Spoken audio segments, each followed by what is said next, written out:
قونسلخانه امریکا لشاما پایتخت سوریه دا خوینک بلاف کر کو جیمز جفری ده سردانا روجاوای کردستان بکه. لگوری دا خویانیه شانده هفپیمانان ناف دولتی جیمز جفری لگل شانده تایبت بو سوریه جول رای بیرن سردانا روجاوای کردستان کر و لگل هر دو آلین دانستان کارین کردی را جویا. هر وها لگل سروکن هن ایلن عرب یعن پارزگاه در زور را جویا.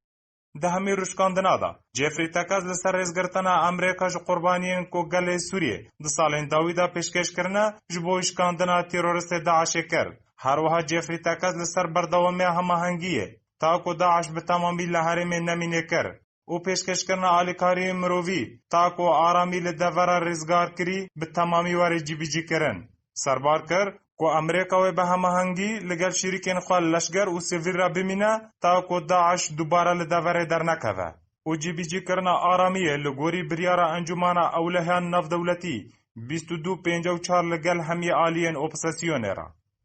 پشتی روجاوای کردستان جفری سردانا هرما کردستان کر و لگل سروک کردستان مسعود برزانی هر وها سروک هرما کردستان نچروان برزانی و سروک حکومت مسرور برزانی را جویا و بحثا رولا ارینی یا سروک برزانی در نزک بونا هر دو آلین کردی لروجاوای کردستان کر. بریار ایرو جیمز جفری بگهجه آلمانیا و لگل چند برپرسین آلمانی را روشا سوری گفتگو بکه. سرباری جه بردوامه چاره سریا که جه سوری بگشتی را لگوری بریار انجمانا اولهی جمارا 2254